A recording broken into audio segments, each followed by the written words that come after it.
मोटा भाई यदि देखते तो माता बहनें नग्न ना होती, उनकी हत्या नहीं की जाती। 60,000 लोग बेघर होकर रोड पे पड़े हुए हैं, शेल्टर हाउस में रह रहे हैं। यदि मोटा भाऊ इतना न्याय देने वाले होते, वो खुद चरित्र से उनका अपराधी बैकग्राउंड रहा है, उनकी सोच अपराधी है। देश को यदि न्याय मिलता, अन्याय अनाचार नहीं होता, हिंदू मुसलमान की नफरत की गंदी राजनीति न खेली जाती, तो राहुल गांधी जी को न्याय यात्रा निकालने की आवश्यकता नहीं पड़ती। मणिपुर को देखने के लिए मोटा भाई है। अरे मोटा भाई यदि देखते तो माता बहनें नग्न ना होती, उनकी हत्या नहीं की जाती। 60,000 लोग बेघर होकर रोड पे पड़े हुए हैं, शेल्टर हाउस में रह रहे हैं। यदि मोटा भाऊ इतना न्याय देने वाले होते, वो खुद चरित्र से उनका अपराधी बैकग्राउंड रहा है, उनकी सोच अपराधी है। देश को यदि न्याय मिलता, अन्याय अनाचार नहीं होता, हिंदू मुसलमान की नफरत की गंदी राजनीति न खेली जाती, तो राहुल गांधी जी को न्याय यात्रा निकालने की आवश्यकता नहीं पड़ती। देश की बासी पर राहुल गांधी जी के परिवारी जन है, देशवासी, क्योंकि हमारे पूर्वजों ने, श्री राहुल गांधी जी के पूर्वजों ने देश के लिए त्याग दिया, बलिदान दिया, अपने जान न्यौछावर की, सर्वस्व न्यौछावर कर देश को आजाद करा है। 800 साल से गुलाम भारत को अंग्रेजों से आजाद करा है। तदुपरांत हमें आजादी मिली, देश के विकास में उन्नति के शिखर पर श्रेष्ठ पहुंचाया, तमाम संस्थान लगाए, लोगों को, युवाओं को, बेरोजगारों को, माता बहनों को सुरक्षा दी, रोजगार दिए, व्यापार बढ़ाए। ऐसी व्यवस्था को भाजपा सरकार अडानी अंबानी के हाथों सौंप रही है। जो लाभ पहुंचाने वाले PSUs थे, वो सारे के सारे अडानी को दे दे। अब मोदी सरकार अडानी के लिए भगवान की तरह कार्य कर रही है। जो व्यक्ति 609वीं रैंक पे था, वो आज तीसरी रैंक पे पहुंच गया।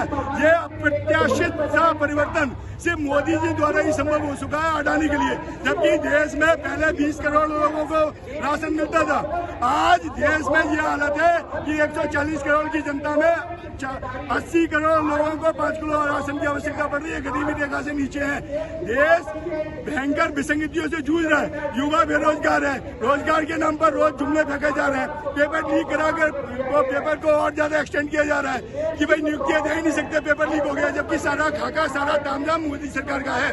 तो मणिपुर यदि मोटा भाई ध्यान देते, तो राहुल गांधी जी को न्याय यात्रा की आवश्यकता नहीं पड़ती। मणिपुर से यात्रा स्टार्ट करने का यही उद्देश्य था कि 10 साल से ये गूंगी बहरी सरकार जो अन्याय अनाचार को बढ़ावा देकर माता बहनों की बेइज्जत कर रही है, उनकी इज्जत को तार तार कर रही है, तो वहां से हम देश की माता बहनों को दर्द जान के, उनके दुख में साझा होकर, उनकी आवाज बनकर, देशवासियों में जहाँ जहाँ अन्याय हो रहा है, तो न्याय यात्रा निकालकर उनके खिलाफ हो रहे अन्याय के विरुद्ध में न्याय की आवाज को बढ़ाएंगे और उनके अधिकारों की लड़ाई लड़ेंगे। आपने तमाम मुद्दे गिनाए, उनका कहना है कि 70 साल से कांग्रेस लूट रही है। भैया देखो, सोच समझदारी से बुद्धिजीवी होके, सभी पढ़े लिखे हैं, सभी कांग्रेस के स्कूलों संस्थानों में पढ़े हैं, हॉस्पिटल में जो पैदा हुए ना भाजपा मंत्री नेता सब, वो कांग्रेस के स्कूलों में पढ़े।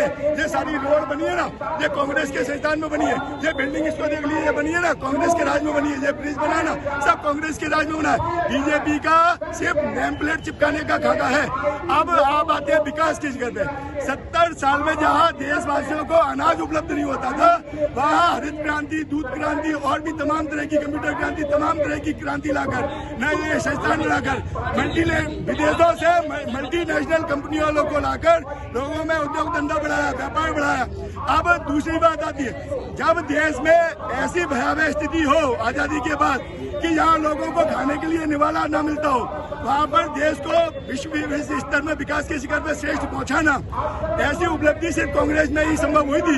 मोदी सरकार में ऐसा संभव नहीं है। आज तुलना पाकिस्तान से होती है, बांग्लादेश से होती है, श्रीलंका से होती है, अमेरिका से कोई कंपटीशन नहीं होता हमारा। आज कहीं तुलनात्मक दृष्टि से कहीं देखने को नहीं मिलता कि हमारा देश अमेरिका से तुलनात्मक दृष्टि से श्रेष्ठ हो रहा है या बढ़ रहा है, या उससे हम तुलना कर रहे हैं। तो यदि कांग्रेस ने उस समय हजारों लाखों तरह की देश में अव्यवस्था थी आजादी के उपरांत, तो उन अव्यवस्थाओं में से अनेकों, जैसे एक अनुमानित आंकड़ा लेते हैं हम, लाख अव्यवस्थाएं थी। लाख में से 90,000 अव्यवस्थाओं को कांग्रेस ने दूर किया, कांग्रेस ने ठीक किया, लोगों को सुचारू रास्ता दिखाया, उद्योग धंधे, व्यापारों और विकास में योगदान दिया। अब कुछ यदा यदि कुछ विसंगतियां रह गई या कुछ खामी रह गई, इसके लिए देशवासियों ने उनके जुमलेबाजी में फंस के 2 करोड़ के जुमले, 15 लाख के जुमले, तमाम 100 crore metro city 100 metro city बनाएंगे, 100 बुलेट ट्रेन चलाएंगे, ये करेंगे, वो करेंगे, मतलब तमाम तरह की लोगों को भ्रांतियां देकर, जुमलेबाजी में फंसाकर देश को गुमराह करने का कार्य किया। अब जो कार्य नहीं किए थे भाई, उसी के लिए तो सत्ता परिवर्तन की जनता ने। भाई बताओ, सत्ता परिवर्तन क्यों हुई? ये हजारों काम किए, कुछ एक दो काम रह गए थे, वो बीजेपी सरकार को करने चाहिए थे, लेकिन उन्होंने किए नहीं किए।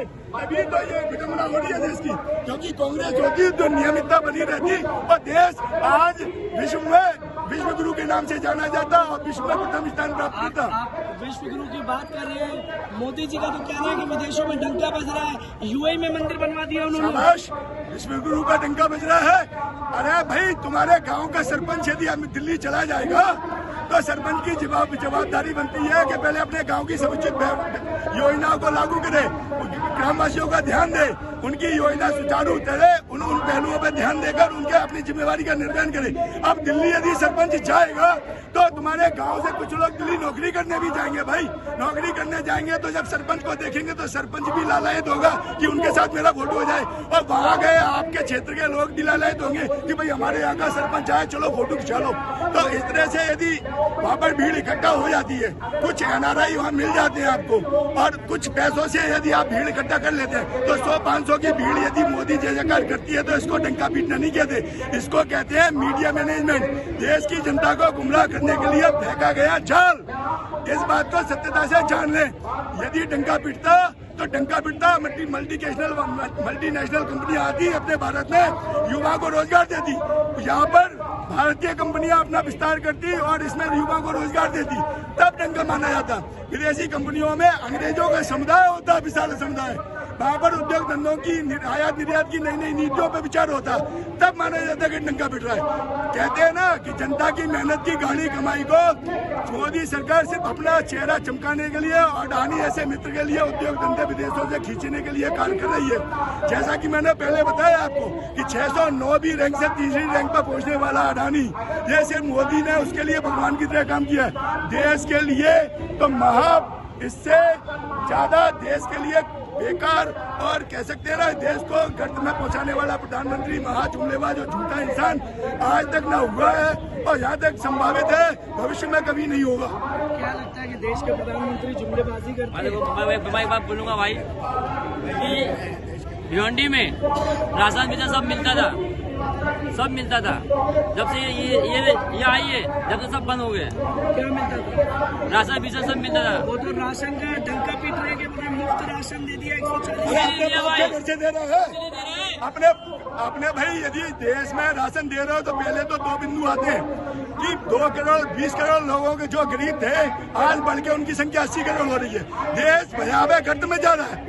देश यदि देखा जाए तो भुखमरी की रैंकिंग में और ज्यादा नीचे गिरते जा रहे हैं। आप देखिए देश की दुर्गति हो रही है और प्रधानमंत्री जी अपनी छाती पीट रहे हैं कि मैं राशन बांट रहा हूँ। राशन क्या अपने घर से दे रहे हैं? जनता के ऊपर अनावश्यक रूप से थोपा गया जीएसटी, टैक्स की मार, उनकी नसों में से उनकी मेहनत की गाड़ी कमाई को खरोच के निकाला जा रहा है। जहाँ देखो तहाँ देखो महंगाई की मार से जनता परेशान है। उस टैक्स के पैसे से यदि जनता को पहले तो 2 बातें आ गई ना, पहले तो आपने 20 करोड़ से 80 करोड़ लोगों को बेकार किया, मतलब देश की हालत बुरी है, देश को आपने और नर्क में पहुंचा है। दूसरी बात, यदि उनको किसी व्यवस्था के द्वारा आप दे भी रहे हैं तो वो भी जनता की मेहनत की कमाई का टैक्स का पैसा, उसी पैसे से आप उनको 5 किलो अनाज की भीख डाल रहे हैं, उनको नौकरी नहीं दे रहे हैं, उनको आत्मनिर्भर नहीं बना रहे हैं, देश को विकास के लिए उनको आगे मजबूत इंसान नहीं तैयार कर रहे हैं। आप उनको निर्भर बना रहे हैं, आश्रित बना रहे हैं, बेकार बना रहे हैं और देश की जनता को गुमराह करने का कार्य कर रहे हैं। देश के प्रधानमंत्री देश को गुमराह करने का काम कर रहे हैं। हाँ, देश को गुमराह करने का काम कर रहे हैं। कैसे? कैसे क्या? जब से सरकार आई है तब से लोग मर रहे हैं, भूखे मर रहे हैं। मुफ्त राशन कुछ नहीं, राशन है जुमलेबाजी। वो तो 140 करोड़ लोगों को अपना परिवार बता रहे हैं। कुछ नहीं, सब जुमलेबाजी है। 140 करोड़ लोग परिवार कैसे हो गए? कैसे हो गए उनके परिवार जिनके पूर्वजों ने देश में के साथ गद्दारी की, अंग्रेजों के साथ मिलकर उनकी नौकरियां की, अंग्रेजों की नौकरियां करके भारत के स्वतंत्रता संग्राम सेनानियों क्योंकि मुखबिरी के खिलाफ मुखबिरी करके अंग्रेजों से उनको मरवाया, जेल भिजवाया। ऐसे लोगों जो अंग्रेजी की चाटुकारिता करके अपने घर का जीवनोपार्जन करते थे, अपनी आराम तलब जिंदगी जीते थे, और वही हमारे पूर्वज, कांग्रेस के ही पूर्वज नहीं, हमारे सारे भारत के पूर्वज जो स्वतंत्रता संग्राम में भाग लेकर लाठी डंडे खाए, यातना झेली, सालों की जेल गए, तदुपरांत देश को आजादी प्राप्त हुई। ऐसे लोग आज भी प्रत्यक्ष को प्रमाण की आवश्यकता नहीं होती। आज भी देख लीजिए धरातल पर सरकारी PSUs बेचे जा रहे हैं, जो लाभ सरकार को पहुंचाते थे, जिनसे देशवासियों को रोजगार मिलता था। एक परिवार, एक व्यक्ति को रोजगार मिलता है, उसके अनुमानित रूप से उसके 6 लोग उससे पलते हैं। एक व्यक्ति 6 के हिसाब से आप लेख लगा लीजिए, करोड़ों लोगों को रोजगार मिलता है, उसके पीछे करोड़ों के लोग, परिवार के लोग पलते हैं। लेकिन वो सारे लाभान्वित वो संस्थान अडानी को सौंप दिए गए। ऐसी विकट परिस्थितियों में सिर्फ राहुल गांधी जी एक ऐसे हैं, दिव्य पुरुष हैं, एक जनसेवक है, वो जनता के लिए काम करते हैं, जिनके पूर्वजों ने देश को आजाद कराया, देश के लिए त्याग दिया, बलिदान किया। इस माटी को, इस भारत भूमि को अपने खून से सींचा है, अपने खून से सींचा है इस देश की माटी को। ऐसे दिव्य पुरुष को, ऐसे त्यागी बलिदानी खानदान के वंशज श्री राहुल गांधी जी, जो उनके लिए जब समग्र देश उनका परिवार है, अपने देशवासियों के सुख दुख को बांटने के लिए, उनके दर्द को समझने के लिए, उनके ऊपर हो रहे अन्याय अनाचार के विरुद्ध में न्याय की आवाज उठाने के लिए आदरणीय राहुल गांधी जी इस बीजेपी संघी भाजपाइयों द्वारा फैलाए नफरती माहौल में प्रेम का संदेश लेकर, मोहब्बत का पैगाम लेकर उनके बीच जा रहे हैं।